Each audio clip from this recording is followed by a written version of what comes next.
మిత్రులారా, వార్తలు వాస్తవాలు క్లోజ్ ఎన్కౌంటర్ విత్ ఎస్ఆర్ ప్రోగ్రాంలో ఈరోజు మనమే మొత్తుకున్నాడు కాదు, మన సిద్దిపేట బిడ్డలు ముఖ్యంగా గులాబీ సైనికులు ఇలా మనతో మాట్లాడే ప్రయత్నం చేస్తారు. రాయ ప్రభాకర్ అన్న యూత్ వింగ్ ప్రెసిడెంట్, నమస్తేనా. మహేష్ అన్న దాయే, సుదీర్ఘ బహుజన ఉద్యమకారుడు, గులాబీ సైనికుడు మా మహేష్ అన్న రావే.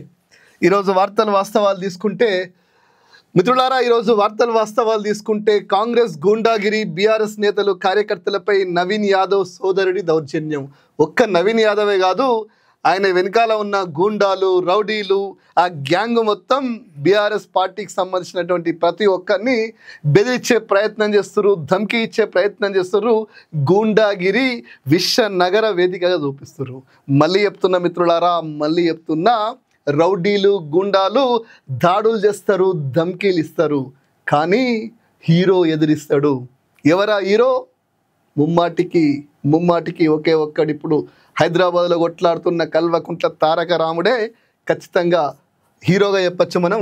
ఎందుకంటే అధికార పార్టీ మంత్రులు, ఎమ్మెల్యేలు, కార్పొరేషన్ చైర్మన్లు, వీళ్ళకి వెనకాల ఉన్న రౌడీలు, వాళ్ళకి సపోర్ట్ చేస్తున్న పోలీసు వాళ్ళని ఎదుర్కొని ఓ ఆడబిడ్డ పక్షాన నిలబడుతున్నటువంటి బిడ్డ ముమ్మాటికి కేటీఆర్.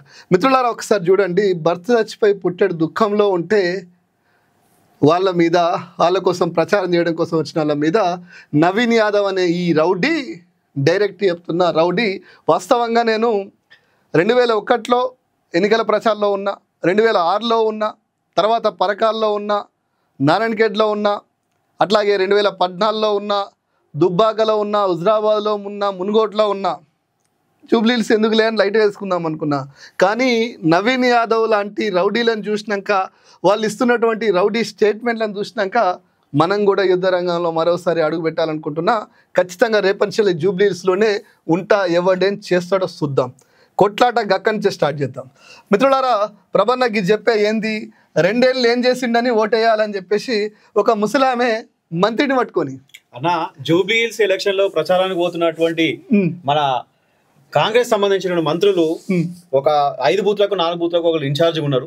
ఎక్కడ పోయినా, మొన్న పొన్నం ప్రభాకర్ కూరగాయల మార్కెట్ పోయాడు, ఇజ్జత్ పోయింది. అంటే వాళ్ళు ఎక్కడ పోయి ఏం మాట్లాడే పరిస్థితి లేదు. అందుకోసమే అజరుద్దీన్ మళ్ళీ తెర మీద తీసుకొచ్చి మంత్రి పదవి ఇచ్చే ప్రయత్నం చేస్తున్నారు. ఈ రోజు ప్రమాణ స్వీకారం కూడా ఉందట 12 గంటలకి. అజరుద్దీన్ గారు కూడా మీ ద్వారా నేను తెలియజేస్తున్నా ఏంటంటే, మిమ్మల్ని కూడా వాడుకుంటారు. ఈ 3 నెలలు 4 నెలల తర్వాత మీ మంత్రి పదవి కూడా పోతుంది. మిమ్మల్ని ఏదో భుజగించుకోవడానికి చేస్తున్న ప్రయత్నం.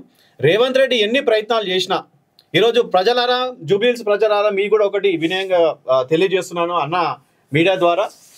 ఏదైతే మీరు ప్రశాంతంగా ఉన్న హైదరాబాద్ని మళ్ళీ ఒకసారి గుండాయిజం చేతిలో పెడతారా? అలా పెట్టాలనుకుంటే మాత్రము నవీన్ యాదవ్కి మీరు ఓటేసినట్టయితే ప్రశాంతంగా ఉన్న హైదరాబాద్ ఏదైతే ఉందో అది మళ్ళా గుండాల చేతిలోకి వెళ్తుంది. మన బతుకులు సిద్ధమయ్యే బతుకులు అయిపోతాయి. ఒక్కరు కూడా అక్కడ జూబ్లీహిల్స్ పరిసరాల ప్రాంతాలలో మీరు ప్రశాంతంగా ఉండే పరిస్థితి ఉండదు. ఎందుకోసమన్నా, కేసీఆర్ గారి హయాంలో ఉన్నప్పుడు ఒక చిన్న ఇష్యూ జరిగిందా? హైదరాబాద్ అనేది ప్రశాంతంగా ఎవరి పనులు వాళ్ళు చేసుకునే పరిస్థితి ఉంది. కానీ ఇప్పుడు కాంగ్రెస్ వచ్చిన తర్వాత ఈ 2 సంవత్సరాల వాళ్ళు ఏం చేసిరని ఇప్పుడు ప్రజలలోకి వెళ్తున్నారు. ఈ పెద్దమ్మ అడుగుతుంది కదా, మంత్రి జూపల్లి అక్కడికి వెళ్తే ఏమని అడుగుతుంది, మీరు కరెంటు బిల్లు ఫ్రీకి ఇస్తామని చెప్పేసి అడిగిండ్రు, మాట ఇచ్చిండ్రు. కానీ ఇప్పుడు ఏం చేస్తున్నారు, కరెంటు బిల్లు వస్తుందా మేము చూపించింది, కరెంటు బిల్లు వచ్చింది నాకు, మీరు ఫ్రీగా బస్సు ఇచ్చిండ్రు, కొట్లాడుతున్నారు. మా సొంటోళ్ళు వృద్ధులు మేము పనుల మీద ఎక్కడైనా బస్సు ఎక్కదంటే ఎక్కలేని పరిస్థితి ఉంది. ఎవరు ఎక్కడికి వెళ్ళినా, మంత్రులు ఎక్కడికి వెళ్ళినా కూడా వాళ్ళని ప్రశ్నించే పరిస్థితే ఉంది. జూబ్లీహిల్స్లో బ్రహ్మాండంగా సునీత గారు గెలుస్తున్నారు. మరి ఇదే మనం మరొక విజయంగా సాధించి మన ఈ ముసలాళ్ళు ప్రశ్నిస్తుంటే మా జూపల్లికి పాపం ఆయన ముఖం నల్లగా, పొన్నం ప్రభాకర్ అన్న పాపం మార్కెట్లో ఇజ్జత్ తీసుకున్నారు. వేరే మంత్రులు ముందే ఒప్పుకున్నారు ఓటమిని, దీంతో అయ్యేది లేదు పోయేది లేదు. మళ్ళీ చెప్తున్నా మిత్రులారా, మహేష్ అన్న మీరు చెప్పురి, రైతు పొగిలే గుండె పగిలే అని చెప్పేసి ఒక వార్త కనిపిస్తుంది. ఇటు చూస్తే అన్నదాతకు అండగా ఉంటామని చెప్పేసి సల్లగా చెప్తున్న వార్త కనిపిస్తుంది.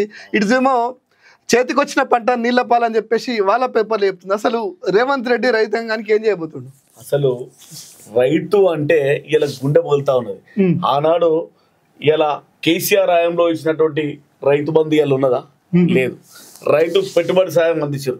ఇలా కేసీఆర్ టైంకి యూరియా ఇచ్చిన కాలం ఇలా ఉన్నదా? లేదు. లేదు. మరి అదే విధంగా కేసీఆర్ 24 గంటల కరెంటు ఉచితంగా ఇచ్చినటువంటి పరిస్థితి నాణ్యమైన కరెంట్ అయితే లేదు. నాణ్యమైన కరెంట్ లేదు. ఇప్పుడు ఉంటుందా? రైతుకు ఏ భరోసా లేనటువంటి జీవితం ఉంటే అండగా ఇచ్చినట్టు ఎట్లయితుంది? ఇలా కేసీఆర్ పూర్తిగా కేసీఆర్ గారు ప్రభుత్వమే రావాలని చెప్పేసి రైతులందరూ భావిస్తా ఉన్నారు. ఇలా బాధపడతా ఉన్నారు.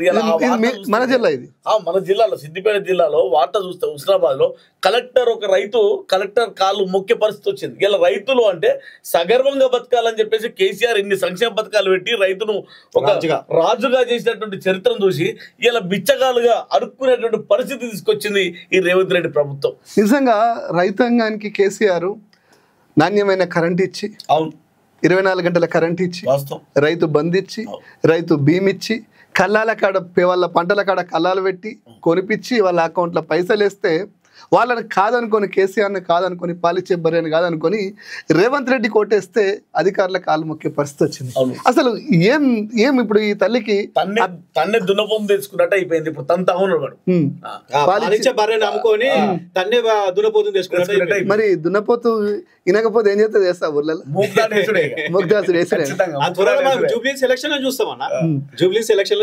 వాస్తవంగా నేను చిన్నగా ఉన్నప్పుడు మన ఆయన పెద్దెడ్లు సవారెడ్లు ఉండే, నాకు 2 దున్నపోతులు ఉండే. గొన్నపల్లి మాది, ఊర్లో ఎవరినన్నా అడిని ఎత్తారు. దున్నపోతులతోటి వ్యవసాయం చేసి కాపుదాన పోనీ. దున్నపోతులు పొలంలో సరిగ్గా దున్నకపోతే కాళ్ళు కట్టేసి కారం పెట్టి రైతుని నేను దేశానికి అన్నం పెట్టాలన్న మున్నూరు కాపు బిడ్డను కదా నేను. 100% రేవంత్ రెడ్డిని ఈ దున్నపోతు లెక్క కాళ్ళు కట్టేసి కారం పెట్టి నడిపిస్తే తప్ప ఈ రాష్ట్రం బాగుపడదు. మిత్రులారా, ఇంకా కొన్ని విషయాలు మాట్లాడదాం. హైదరాబాద్ను అభివృద్ధి చేస్తలేరేమి, 2 ఏళ్ళుగా ఒక్క ప్రాజెక్ట్ అయినా ఎందుకు కట్టలేదు? ఒక ముసలవ అడిగిందే ఇలా విఘ్నులు మేధావులు అడుగుతుర్రు. దీనికి ఏం చెప్పాలనుకుంటారు? విశ్వనగరం అంటే ప్రపంచంలో అన్న 100 ఏళ్ళ కిందనే ప్రపంచంలో గొప్ప 5 నగరాలల్లో హైదరాబాద్ ఒకటి.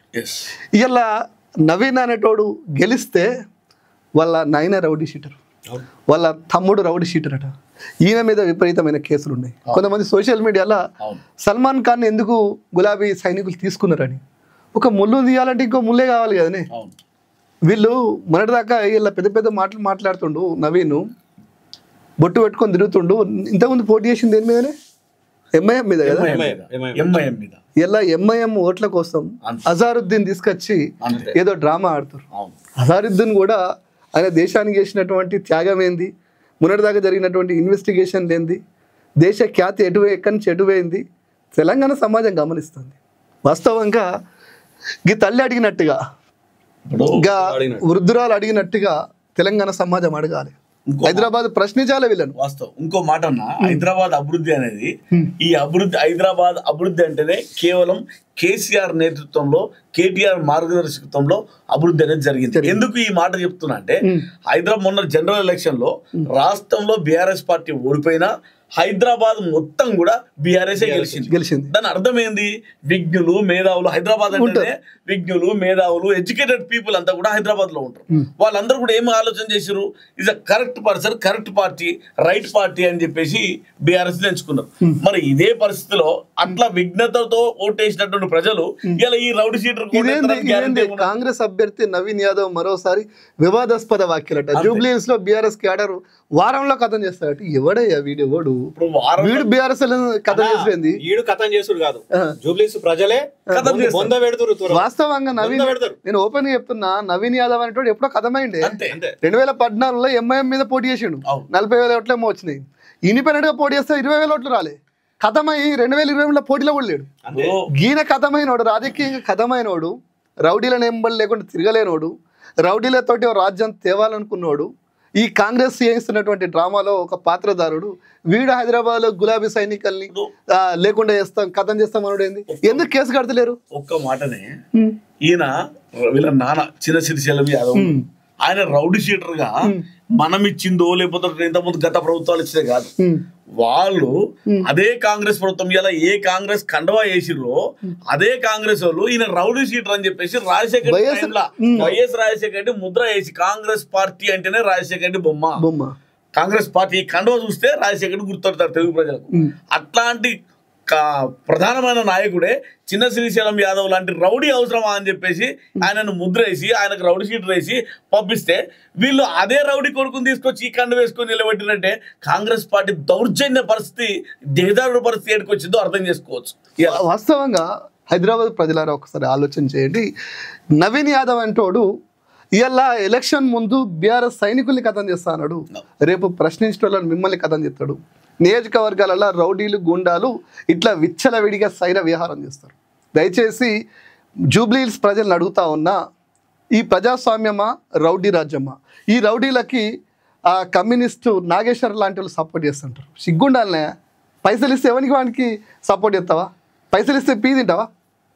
కొంతమంది కులం పేరు చెప్పుకోనో, ఇంకొంతమంది పార్టీ పేరు చెప్పుకోనో ఆత్మ నమ్ముకొని ఈయన కోసం ప్రచారం చేస్తారు. ఇది మంచిది కాదు, ఇది మంచిది కాదు, ముమ్మాటికి మంచిది కాదు. పైగా మీ ఇళ్ళల్లో ఆడబిడ్డలు ఉంటారు.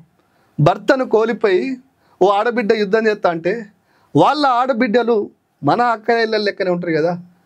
ఏం ప్రపంచం తెలియని పిల్లలు ఒంటరిగా పోయి ప్రచారం చేస్తే ఈ పాపిష్టి ప్రభుత్వం వాళ్ళ మీద కేసులు పెడతారు. ఒక్కసారి ఓ అక్కయ్యల లెక్క, ఓ తమ్ముల చెల్లెల లెక్క, ఓ అన్న లెక్క, ఓ అయ్య లెక్క ఆలోచన చేయరు. రేపు నీ బిడ్డలు కూడా నీకేమన్నా అయితే వాళ్ళు కూడా గట్లే రోడ్డు మీద తిరిగితే వేరే వాళ్ళు కేసులు పెడితే నీకు ఎంత బాధ అవుతుందో ఒక్కసారి. చచ్చిపోయి ఆయన 6 నెలలు అయితే లేదు, అలా బిడ్డల మీద కేసులు పెడుతురు. డ్రామా అంటారు, మంత్రులు అంటారు సిగ్గు లేకుండా. ఇది ఇక్కడ మీకు మహాభారతంలో మళ్ళీ చెప్తున్నా, కర్ణుడు ఎందుకు చచ్చిపోయాడు? మహాభారతం సర్వనాశనం ఎందుకైంది? ఒక ఏకవస్త్ర స్త్రీని ద్రౌపదిని బట్టలు గుంజితే కదా ప్రశ్నించలేని వాళ్ళందరూ చచ్చిపోయినట్టు. రేపు జూబ్లీహిల్స్లో ఒక్కసారి ఆలోచన చేయండి. ఒక ఆడబిడ్డని, ఆడబిడ్డ కూతుర్లని, తండ్రి మొగుడు చచ్చిపోయినటువంటి ఆడోళ్ళని విమర్శిస్తుంటే, కేసులు పెడుతుంటే జూబ్లీహిల్స్ ప్రజలారా ఒక్కసారి ఆలోచన చేయండి. ఇలా గులాబీ సైనికులను ఎట్లా బెదిరిస్తున్నారో రేపు మీ కార్లను ఆపి దాడులు చేస్తారు, మీ ఇంట్లోకి వచ్చి దాడులు చేస్తారు. వ్యాపారాలు చేసుకోలేము. ఒకసారి ఆలోచన చేయండి. అంటే మొత్తం ఇక వసూల రాజ్యం అయిపోతుంది అన్న జూబ్లీహిల్స్. ఒకవేళ పుసుకున్న వీళ్ళు గెలిచిండు అనుకో మొత్తం, ఎందుకంటే జూబ్లీహిల్స్ అంటేనే సంపన్నులు ఉండే area, at the same time మంచి ఒక వాణిజ్య కేంద్రంగా హైదరాబాద్ కి వాణిజ్య కేంద్రం. ఏమి లేని రోజే, అధికారం లేని రోజే ఈ రోజు అక్కడ ప్రజలు బతకలేని పరిస్థితి, వసూల రాజ్యం నడుస్తుంది. వీళ్ళు గెలిస్తే మాత్రము ఇళ్ళవే కొడతారు, ఇళ్ళల్లో దూరి కొడతారు. ఎందుకంటే కేటీఆర్ గారి హయాంలో సాఫ్ట్వేర్ ఇండస్ట్రీని డెవలప్ చేసిండు. జూబ్లీహిల్స్ పక్కనే ఉంటది మాదాపూర్, ఇవన్నీ కూడా హైటెక్ సిటీ. అక్కడ వీళ్ళు పోయి సిస్ట వేసి అక్కడ సాఫ్ట్వేర్ కంపెనీ కూడా రిటర్న్ పోయే పరిస్థితి వస్తుంది. తెలంగాణ అంటే మా మయన్న అంటాడు బీహార్ రాజ్యం ఎట్లుంటుందో, ఆ రాజ్యం కనిపించేది అంతకంటే బీభత్సంగా ఉంటుంది అన్న వీళ్ళది, అంతకంటే బీభత్సము.